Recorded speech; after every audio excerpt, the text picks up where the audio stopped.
آج ہم آئے ہیں honorary consul Uganda in Pakistan اور chairman board of governors university of Lahore Awais Rauf صاحب کے پاس. ان کا گھر، ان کا لائف سٹائل اور اتنی بڑی یونیورسٹی کیسے بنائی، ان کی کہانی انہی کی زبانی جانتے ہیں.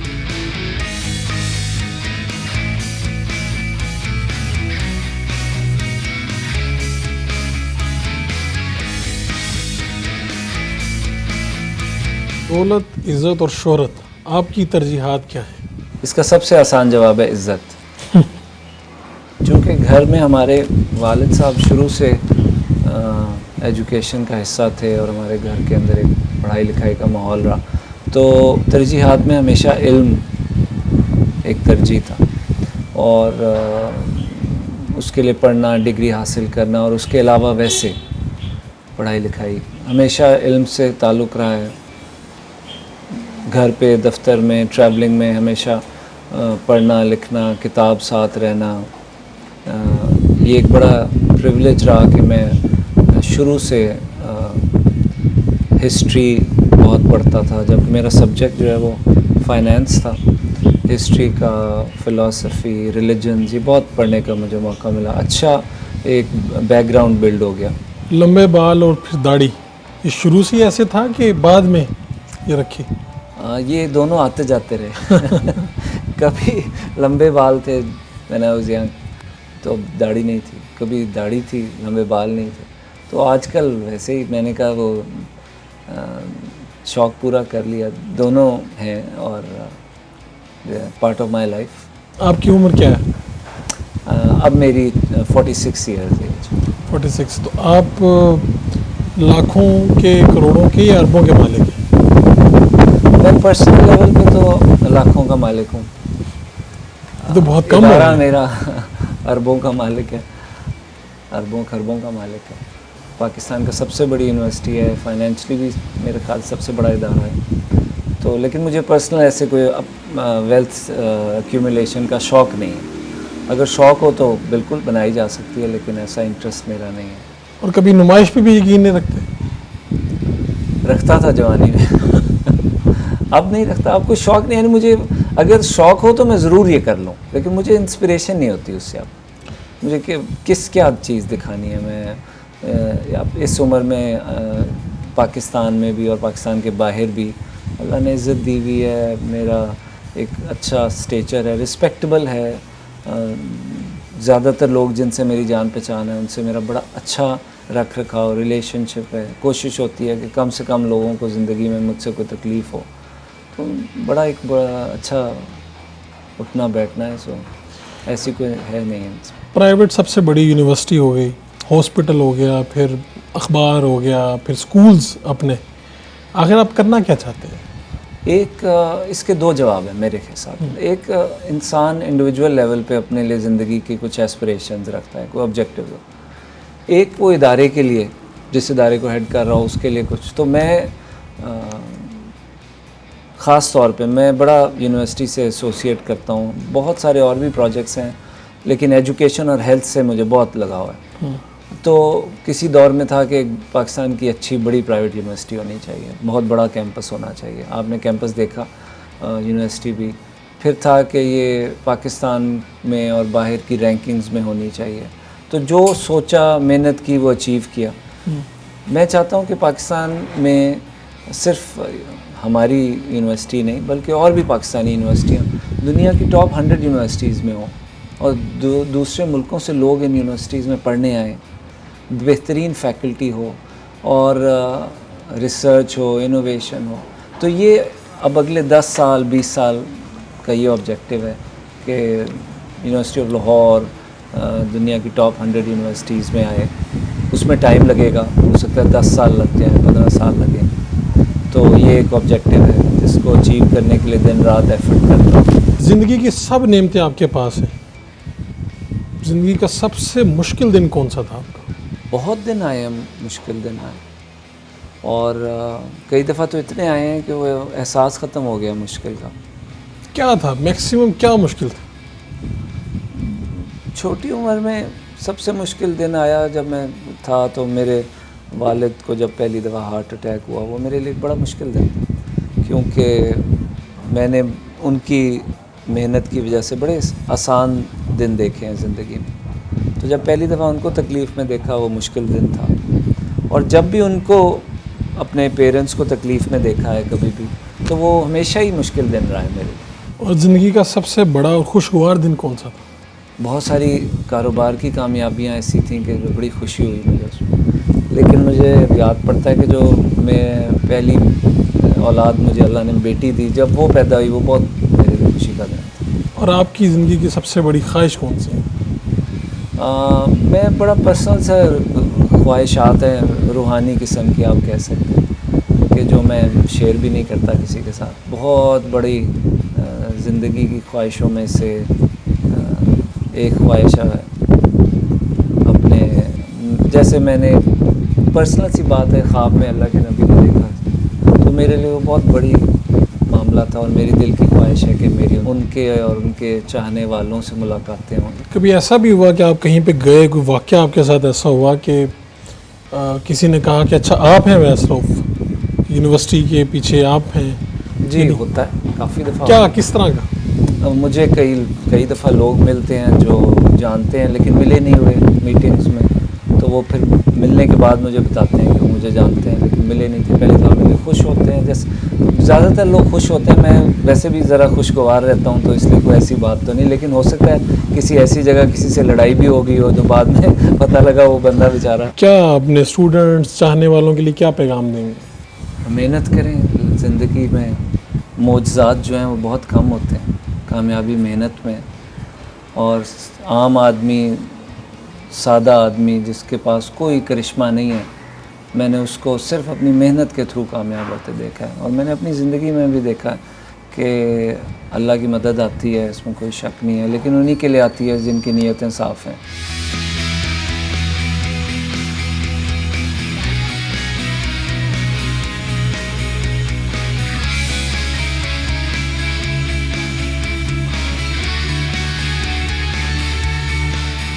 آپ یوگنڈا کے آنرری کونسل بن گئے پاکستان میں, یہ کیسے ہوا؟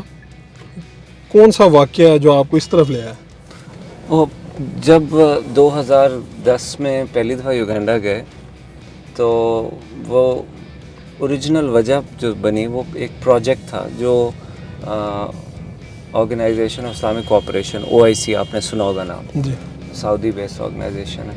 تو وہاں پر وہ ایک مسلم کمیونٹی جو کہ مائنورٹی کمیونٹی ہے اس کے لیے ایک میڈیکل سکول بنانا چاہتے تھے. ٹھیک ہے. اور جو 8, 10, 12 سال سے ایک ڈاکیومنٹ سے زیادہ کچھ نہیں ہو سکا تھا. تو ٹرکی میں کانفرنس ہوئی, وہاں کچھ یونیورسٹیز کو ریکویسٹ کی, OIC کے کچھ ریپس آئے تھے کہ جی آپ ہمیں اسسٹ کر دیں. تو اس میں ہم نے بھی ایگری کیا. ملیشیا کی ایک یونیورسٹی آ گئی, اس طرح 2-3 یونیورسٹیز نے مل کے یوگینڈا میں وہاں ایک مسلم میڈیکل سکول بنانا شروع کیا. ٹھیک. اچھا, اور وہ 6 مہینے سال کے بعد سب چلے گئے اور بس ہم رہ گئے. مشکل تھا افریقہ میں, آبویسلی کوئی آسان تو نہیں آپ ایک نئے ملک میں جائیں وہاں کام کریں. تو اچھا, وہ پروجیکٹ کوئی ہمارا اونڈ پروجیکٹ نہیں تھا, نہ کوئی پروفٹ پروجیکٹ تھا, اور اس کے لیے فنڈنگ بھی لیٹس سے فورن فنڈنگ آنی تھی OIC سے. 2010 سے 12 تک ہم نے اس پہ ورکنگ کی, بڑا کام کیا, سائٹ آئیڈینٹیفیکیشن, ہاسپٹل, سب. تو پتہ لگا فنڈنگ ختم ہو گئی, فنڈنگ اویلیبل ہی نہیں ہے. لیکن تب تک اس ملک سے نا ایک ایسوسیشن سی ہو گئی تھی, میں تقریباً ہر دوسرے مہینے وہاں جاتا تھا. تو آہستہ آہستہ پھر جب فنڈنگ بھی نہیں رہی, کوئی پارٹنر بھی نہیں رہا, تو سمجھ رہے ہمارے ہی ذمہ ہو گیا سارا. وہاں سے اس پروجیکٹ کو پھر خود لے کے چلے, پھر اس کے لیے فنڈنگ ریز کی کمیونٹی میں, اور انہیں احساس دلایا. جب میں 2010-11 میں وہاں جاتا تھا تو مسلمان ڈاکٹرز کی تعداد 100 نہیں تھی, 100 مسلمان ڈاکٹر اس ملک میں نہیں تھے. ٹھیک. پچھلے 4 سال سے ہر سال ہم 100 سے زیادہ گریجویٹ پروڈیوس کرتے ہیں میڈیکل سکول سے. تو آپ نے وہاں پہ جا کے میڈیکل سکول بنایا, کھڑا کیا, جس کا میری اونرشپ نہیں تھی, کوئی تعلق نہیں تھا, کمیونٹی کا میڈیکل سکول تھا. جب وہ 2014 میں لانچ کیا ہم نے, اور لانچ ہوتے ہی اس کا اسٹینڈرڈ اتنا اچھا تھا افریقہ کے مطابق کہ انہوں نے اس کو ایسٹ افریقہ کا بیسٹ میڈیکل اسکول ڈکلیئر کیا پورے ایسٹ افریقہ میں. وہاں سے منسٹری آف ہیلتھ، پھر minister of health, foreign minister, کرتے کرتے یوگینڈا کے پریزیڈنٹ تک مجھے پھر ایوارڈ ملے. انہوں نے پھر مجھے کہا کہ بھئی آئی وانٹ کہ میں آپ کو پاکستان میں یوگینڈا کا آنری کونسل بناؤں. تو it was a matter of great honour for me. ایک ایسا لمحہ بھی آیا کہ جب چرچ کی جو انتظامیہ ہے اور کرسچن نن ہے اس نے کہا آپ ہی مسیحا ہیں، وہ کیا واقعہ تھا؟ ایک چھوٹا سا شہر ہے مساکا، جہاں ہم نے ایک ہاسپٹل کے ساتھ پروجیکٹ کیا، تو وہاں پر بھی ہم نے کیمپ لگایا. تو جب پہلے دن کیمپ لگایا پاکستان، ابھی وہاں پہ لوگوں کو نہیں پتا تھا، کئی سال پہلے کی بات ہے، پاکستان سے مسلمان ڈاکٹر آئے ہیں. تو وہاں کا جو لوکل چرچ ہے وہ ایک کرسچن شہر ہے پری ڈومیننٹ. انہوں نے بائیکاٹ ٹائپ کیا، وہ خود بھی نہیں آئے اور انہوں نے. تو اگلے دن سیکنڈ ڈے ایک نن آئیں جن کا آنکھوں کا مسئلہ تھا، بلائنڈ تھی. تو انہوں نے ہمارے ڈاکٹرز کو دکھایا، کیٹریکٹ سرجری ہوئی. انہوں نے پوچھا بھائی اچھا کیٹریکٹ سرجری ہوئی، ان کی آئی سائٹ واپس آ گئی. تو وہ دوڑی گئیں اور جا کے اپنے پوتی جو ہے اس کو جا کے پیار کیا. جب سے وہ پوتی پیدا ہوئی تھی شی واز بلائنڈ. ٹھیک ہے. تو وہ اس نے پہلی دفعہ اپنی آنکھ سے اپنی، تو اس نے آ کے پادری جو ہیں ان کو کہا کہ یہ عجیب لوگ آئے ہیں، مفت میں انہوں نے سرجریز کی ہیں اور میری آئی سائٹ واپس آ گئی، اور میں نے جا کے اپنی پوتی کو زندگی میں پہلی دفعہ دیکھا ہے. تو جو مسیحا ہم بات کرتے ہیں وہ یہی لوگ ہوں گے پھر وہ. تو وہ ایسا ماحول بدلا وہاں. 500 سرجریز کی، 72 لوگ اس میں بلائنڈ تھے، جن میں سب کی بلائنڈنس ختم ہوئی، آئی سائٹ واپس آئی. آپ نے قائد اعظم یونیورسٹی سے ماسٹرز اور اس کے بعد لندن اسکول آف بزنس سے ایم ایس کیا فائنانس میں. جی. پاکستان کے تعلیمی نظام میں اور باہر کے تعلیمی نظام ان کا موازنہ کیسے کرتے ہیں، اور جو خامیاں ہیں اس کو دور کرنے کی کوشش کی اپنی یونیورسٹی میں؟ میں نے قائد اعظم یونیورسٹی سے ایم بی اے کیا، کئی سال ہو گئے. اس کے 7-8 سال 10 سال کے بعد میں پھر لندن بزنس اسکول گیا، وہاں سے ایم ایس فائنانس کیا. ہر مہینے میں باہر جا کے کسی نہ کسی بڑی یونیورسٹی کو وزٹ کرتا ہوں، اکیلا ہوں یا ڈیلیگیشن جائے، ہم لوگ پروفیسرز جائیں جا کے. اور آئیڈیا یہی ہوتا ہے کہ ان سے سیکھا جائے اور اس کو لا کے پاکستان میں امپلیمنٹ کیا جائے. پاکستان کی یونیورسٹیز میں ٹیلنٹ کمال کا ہے. ہمارے پاس جو ایوریج آئی کیو ہے اس ملک میں قوم کا، وہ اٹس امیزنگ. ہمارے پرابلمس کیا آئے ہیں اوور لاسٹ 15-20 ایئرز، میں جو فیل کرتا ہوں لاسٹ 30 ایئرز، کہ بہت میسو برین ڈرین ہو گیا. ہمارے میجورٹی پڑھے لکھے لوگ اور بہت اچھے پڑھے لکھے لوگ خاص طور پہ یونیورسٹیز میں بہتر اپرچونیٹیز، بہتر انوائرمنٹ اور بہتر اس کی وجہ سے باہر چلے گئے. تو پیچھے ہمارے پاس ایک بہت بڑی تعداد میں ایکسلنس نہیں رہی جو ہونی چاہیے اور جو تھی پہلے. ٹھیک ہے. تو اس وجہ سے آپ یہ کہہ سکتے ہیں کسی حد تک کہ ہم تھوڑے سے بیکورڈ ہیں انسٹیٹیوشنز فارن یونیورسٹیز کے مقابلے میں. اس کی وجہ مینلی ہیومن ریسورس. یہاں پہ ہر چیز کی جا سکتی ہے، انفراسٹرکچر، لیبس، ہر چیز ڈیولپ ہو سکتی ہے. اسٹوڈنٹ ہمارا آؤٹ اسٹینڈنگ ہے، ہارڈ ورکنگ ہے. ایک جو بہت بڑی ڈیفیشنسی ہے وہ فیکلٹی کی ہے. کہا تو یہ بھی جاتا ہے کہ پرائیویٹ یونیورسٹیاں جو ہیں یہ اس وقت تعلیم نہیں، یہ کاروبار کا ایک ذریعہ بن چکی ہیں اور یہ پیسہ چھاپنے والی مشینیں ہیں. کیا اس تاثر کو کس حد تک درست سمجھتے ہیں یا غلط سمجھتے ہیں؟ پہلا تو سوال یہ تھا کہ پرائیویٹ سیکٹر آیا کہاں سے؟ سکولز میں آیا، یونیورسٹیز میں آیا. یہ تب آیا جب گورنمنٹ سکولز اور گورنمنٹ یونیورسٹیز ختم ہوئی، جب کلیپس کیا انہوں نے، یا وہاں پہ وہ کوالٹی نہیں رہی. آپ مجھے کوئی میجر گورنمنٹ سکول بتا دیں جہاں پہ آپ اپنے بچوں کو ڈالنا پسند کریں. یونیورسٹی کو 1 منٹ چھوڑ دیں. آپ Beaconhouse, city school, LGS، یہ ٹاپ کے ہمارے سکولز ہیں. ان کے علاوہ کسی اور سکول میں کبھی اپنے بچوں کو ڈالیں گے؟ جو لوگ بڑے بڑے فورم سے بیٹھ کے کنڈیم بھی کر رہے ہیں پرائیویٹ ایجوکیشن کو، آپ انہی سے پوچھ لیں کہ آپ کے بچے کہاں جا رہے ہیں، وہ بتائیں گے پرائیویٹ سکول میں. آپ اب بیمار ہوتے ہیں کدھر جاتے ہیں، وہ کہیں گے پرائیویٹ ہاسپٹل میں. آپ کے بچے بڑے ہو کے کہاں جا رہے ہیں، وہ گورنمنٹ یونیورسٹیز میں جاتے ہیں نہیں، وہ پرائیویٹ یونیورسٹیز میں. سو اس کا مطلب ہے کہ کوئی ڈیفیشنسی تھی جس نے یہ گیپ کریٹ کیا. یعنی آپ کہہ رہے ہیں کہ سرکار کے جو ادارے ہیں وہ اس طرح سے نہیں کر پائے فیسیلیٹیٹ لوگوں کو. پرائیویٹ سیکٹر آیا نا سر. اب جیسے میرے والد گورنمنٹ سیکٹر یونیورسٹیز میں تھے, گورنمنٹ سیکٹر یونیورسٹیز چلانے بنانے والوں میں تھے, اور بڑے پرائڈ فیل کرتے ہیں قائد اعظم یونیورسٹی کو. آج وہ پاکستان کی بیسٹ یونیورسٹی ہے, رینکنگ میں ٹاپ 500 میں واحد یونیورسٹی ہے. وہ اس کے بنانے والی ٹیم میں تھی. لیکن کیا آج وہ یونیورسٹی بھی وہاں کھڑی ہے جہاں اس کو ہونا چاہیے تھا؟ اس کے بھی ایشوز ہیں. تو اس وجہ سے یہ گیپ تھا, یہ جگہ بنی, لوگ آئے. لیکن فنڈامنٹل سوال یہ ہے کہ کیا پرائیویٹ سیکٹر ادارہ جو گورنمنٹ کے مقابلے کا انفراسٹرکچر بنائے, گورنمنٹ کے مقابلے کی لیبز بنائے, گورنمنٹ سے زیادہ تنخواہ دے پروفیسر کو, وہ بغیر گورنمنٹ فنڈنگ کے وہ ریسورس کہاں سے جنریٹ کرے گا؟ پوری دنیا میں تمام ہی بڑی یونیورسٹیز پرائیویٹ یونیورسٹیز ہیں, اور وہ فیس لے کے اور باقی اپنے ریسورسز سے ادارے چلاتی ہیں, تنخواہیں دیتی ہیں. اب ہم نے جیسے یونیورسٹی آف لاہور اپنی نرسز کو گریجویٹ کر کے باہر بھیجنا شروع کیا, یو ایس میں, کینیڈا میں, جبکہ پاکستان میں بھی ریکوائرمنٹ ہے, مگر وہاں اس سے بھی بہتر سیلریز مل رہی. تو discipline to discipline, department to department different trends ہیں.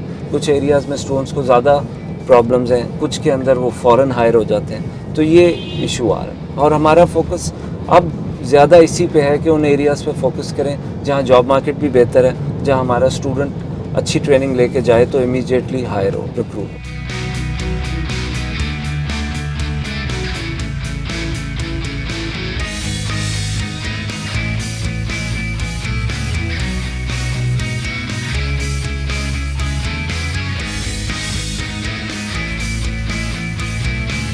اویس رؤف اپنا دن کیسے گزارتے ہیں؟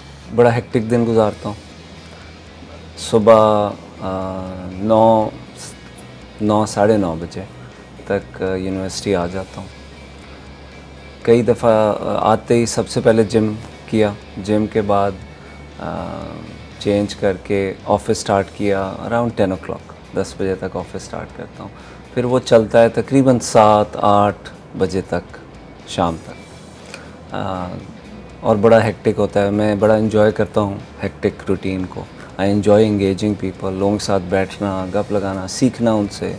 اور اس میں پھر وہ ایک بہت لمبی چوڑی ڈیلی کی روٹین ہے, تقریباً 40-50 میٹنگز ہر دن ہوتی ہیں. پاکستان کی سب سے بڑی یونیورسٹی, پرائیویٹ یونیورسٹی, 45,000 پلس آپ کے پاس اسٹوڈنٹس ہیں. آخر اس کی کامیابی کے پیچھے وجہ کیا ہے؟ الحمدللہ سب سے بڑی وجہ تو اللہ کی ذات کی مدد رہی ہے ہمیشہ سے. میرے خیال میں جب یونیورسٹی بنی تو اس کی جو فاؤنڈیشنز تھیں وہ انہوں نے بھی ڈٹرمن کیا کہ اس نے کس ڈائریکشن میں جانا تھا. یونیورسٹی بنائی اصل شروع میں میرے والد نے, اور ان کے ساتھ ان کے کولیگ تھے ڈاکٹر M.H. قاضی. تو وہ دونوں ایکڈیمشین تھے, قائد اعظم یونیورسٹی بنانے والی ٹیم میں تھے, یونیورسٹی گرانٹس کمیشن میں اکٹھے رہے. تو ہارڈ کور ایکڈیمشینس تھے, کوئی بزنس مین نہیں تھے. ایک ادارہ سٹارٹ کیا یونیورسٹی آف لاہور 1999 میں, اکتوبر 99 میں, اور شروع سے بڑا ڈیفائنڈ تھا کہ اس ادارے نے کدھر جانا ہے, اس کی ڈائریکشن کیا ہوگی. تو میں سمجھتا ہوں کہ بنانے والوں کا ویژن اور ان کا ہارڈ ورک, اور پھر جب اس ہارڈ ورک پہ آپ کبھی بھی ایک ڈائریکشن ٹھیک لیں, عمارت کی اگر بنیاد ٹھیک ہو تو پھر آپ اس کو بہت اوپر لے جا سکتے ہیں. اگر وہ ٹیڑھی بننا شروع ہو جائے تو پھر وہ زیادہ اوپر نہیں جا سکتے. تو آئی تھنک اس کی انسیپشن, ویژن, اور پھر اس کے اوپر ہارڈ ورک اور لوگوں کی سپورٹ رہی. اچھے برے وقت بہت ساری چیزیں دیکھیں, لیکن پتہ تھا کہ کیا ڈائریکشن میں جانا ہے. آج الحمدللہ we are the largest private university in Pakistan. آپ کے پاس جو 15 سے زائد بیرون ملک کے بچے یہاں پر پڑھ رہے ہیں, اس کی کیا کوئی آپ کی ذاتی دلچسپی ہے یا ان کا اعتماد ہے, وہ یعنی وہ یہاں پر کیوں اور کیسے؟ ہمارے پاس اب 22 کے قریب نیشنلٹیز ہیں, 450-500 ایکچوئل فورن اسٹوڈنٹ ہیں. پاکستان میں فورن اسٹوڈنٹ لانا مشکل ہے جی. اس کی یہ وجہ نہیں ہے کہ ہمارے پاس یونیورسٹیز نہیں ہیں, وجہ یہ ہے کہ ایک پرسیپشن بلڈ ہو گئی 20 سال میں کہ پاکستان میں فورن اسٹوڈنٹ نہیں آتا. سیفٹی سیکیورٹی کے ایشوز رہے, جو بھی آپ کو پتہ ہے. تو اس وجہ سے یہ ایک 10 سال پہلے ہم نے اسٹریٹجی بنائی کہ جی فورن اسٹوڈنٹ کو لایا جائے. پھر اس کو بڑا ایک پرسنل انٹرسٹ لے کے, میں آپ کو پتہ ہے افریقہ میں کافی کام ہے کافی عرصے سے as honorary council of Uganda to Pakistan. تو سب سے پہلے تو ہم نے افریقہ کو ٹیپ کیا, یوگینڈا, کینیا, نائجیریا, ان ملکوں میں جا کے ایجوکیشن ایکسپوز اٹینڈ کرنی شروع کی, یونیورسٹیز کے ساتھ MOUs کیے. پھر اس کے بعد سیکنڈ انٹرسٹ ہمارا تھا مڈل ایسٹ میں, فار ایگزامپل جارڈن سے, پیلسٹائن سے بہت اسٹوڈنٹ ہمارا اسکالرشپ پہ پڑھتا ہے. جن ملکوں میں وہاں کرائسس ہے, ایجوکیشن انسٹیٹیوشنز نہیں ہیں, وہاں جا کے بچوں کو لائے. تو آہستہ آہستہ پھر جب افغانستان کا پروگرام سٹارٹ کیا گورنمنٹ نے, تو افغانستان سے اسکالرشپ پہ اسٹوڈنٹ آئے ہمارے پاس, وہ بہت بڑی تعداد ہے. آلویز ہر سال تقریباً 100-125 بچہ ہمارا افغانستان سے ہوتا ہے. تو وہ ایک ہمارا, میں سمجھتا ہوں, ایک بڑی اچھی as an institution goodwill generate ہو رہی ہے. وہ بچے واپس جاتے ہیں اور اس سوسائٹی میں کنٹریبیوٹ کرتے ہیں ہمارے الومنائی کے طور پہ. تو یہ ایک ایفرٹ تھی, یہ ایکسیڈنٹ نہیں تھا, ایفرٹ تھی, اور اس کے لیے خود بھی انٹرسٹ لیا. اور اب ہر سال میرے خیال ہے 8 سے 10 فورن بڑی ایگزیبیشنز ہمارا سٹاف جاتا ہے, اٹینڈ کرتا ہے. آپ نے جو پاکستانی سینما جب اس کا دوبارہ سے آپ کیسے احیا ہوا, تو وار مووی, اس کے علاوہ کئی موویز, اس کے بعد آپ لوگوں نے ٹی وی چینل کا بھی تجربہ کیا, اخبار بھی اپنا موجود ہے. کیا سمجھتے ہیں, میڈیا کی فیلڈ کو کیسے دیکھتے ہیں, اور نیوز چینل کا تجربہ کامیاب کیوں نہیں رہا؟ سب سے پہلے جو سٹیپ تھا, وہ جو سٹارٹ ہوا یہ سب, وہ یہ تھا کہ school of media studies develop کیا ہم نے, اور اس میں بہت انویسٹمنٹ کی, اسپیشلی پروڈکشن سائڈ. کیونکہ جنرلی میڈیا اسکولس ایسے تھے جن کے پاس اپنی پروڈکشن فیسلٹیز نہیں تھی. بچوں کو آپ کتاب میں پڑھا رہے ہیں مگر اس کے پاس پریکٹس کرنے کے لیے کچھ نہیں. ٹھیک ہے. تو یہ فیلنگ تھی کہ جیسے میڈیکل اسکول کے اندر میڈیکل کا اسٹوڈنٹ جا کے ہسپتال میں پریکٹس کرتا ہے, اسی طرح میڈیا اسٹڈیز کے اندر ایک ساتھ پروڈکشن ہاؤس ہونا چاہیے. یہاں سے یہ ساری شروع ہوئی. سٹارٹ میں ہم نے موویز کے لیے ڈیجیٹل کیمراز امپورٹ کیے. میرے خیال ہم وی ور دا فرسٹ ون 2012-13 میں. ان کو انڈسٹری کو دینا شروع کیا, رینٹ پہ بھی دیا, اور وہیں سے وار مووی سٹارٹ ہوئی. وار مووی بن رہی تھی ان دنوں, تو ہمارے کیمراز وہاں جانا شروع ہوئے. پھر اسی طرح اور موویز آئیں, ان کے پاس ہمارے کیمراز گئے. اسٹوڈنٹ, اس میں فائدہ یہ ہوتا تھا جب کیمرہ جاتا تھا تو ہمارا اسٹوڈنٹ بھی جاتا تھا, ٹھیک. تو اسٹوڈنٹ ٹریننگ شروع ہو جاتی. یہ اخبار, ٹیلی ویژن, پروڈکشن ہاؤس, یہ سارے اسی کے ایلیمنٹس تھے. اچھا, اس کے فوراً بعد ٹیلی ویژن سیٹ اپ بھی بنا ہمارے اسٹوڈیوز میں, اور ہم نے وہ ٹیلی ویژن سیٹ اپ رینٹل پہ بھی دینا شروع کیا. اس میں ایک تجربہ یہ ہوا کہ چونکہ ہمارے پاس سارا اکوپمنٹ تھا تو اپنا چینل لانچ کریں. اندازہ ہوا کہ اوور ڈائیورسفیکیشن ہو جائے گی پرابیبلی, سو وہ کسی اور کے لیے ڈیولپ کیا سسٹم, اور سمجھ لیں رینٹل پہ فیسلٹی دی. لانچ یہاں سے ہوا تو لوگ یہی سمجھتے ہیں کہ وہ ہمارا اپنا نیوز چینل تھا. اچھا اچھا. اخبار ہم نے خود لانچ کیا, اور سال 2-3 اخبار کے اوپر بہت انپٹ دیا. جب 2012 آنورڈ زیادہ انپٹ دیا تو پتہ لگا الیکٹرانکس کے اوپر فوکس ہونا چاہیے. الیکٹرانکس کے اوپر فوکس کے بارے میں سوچ ہی رہے تھے, پتہ لگا ڈیجیٹل پہ ہونا چاہیے. تو فائنلی گروپ لیول پہ ڈیسیجن تھا کہ ہم اپنے ہیلتھ ایجوکیشن اور یہ جو ہمارا کور سروسز کے ایریا ہیں اسی میں رہیں, اور جو بھی پروڈکشن فیسلٹیز ہیں وہ یوز کریں ٹو ٹرین اسٹوڈنٹس اونلی. ابھی بھی میجر موویز کے اوپر ہمارا اکوپمنٹ جا رہا ہے, ہمارے اسٹوڈنٹس جاتے ہیں, ہمارے ٹیمز اویلیبل ہیں آن پوسٹ پروڈکشن سائڈ. تو ابھی ریسنٹلی بہت بڑی فلم ہمارے ہی اسٹوڈیوز میں پروڈیوس ہوئی ہے, زرار, وہ کچھ عرصے میں لانچ ہو رہی. تو یہ ایک ہیپننگ پلیس ہے جہاں پر ہر وقت کوئی نہ کوئی پروڈکشن چلتی ہے. آپ کو پتہ ہے جیو کا سب سے بڑا شو بھی آج کل یہیں چل رہا ہے, تو ہمارے اسٹوڈنٹس کو پارٹیسپیشن کا موقع ملتا ہے, لرننگ کا موقع ملتا ہے.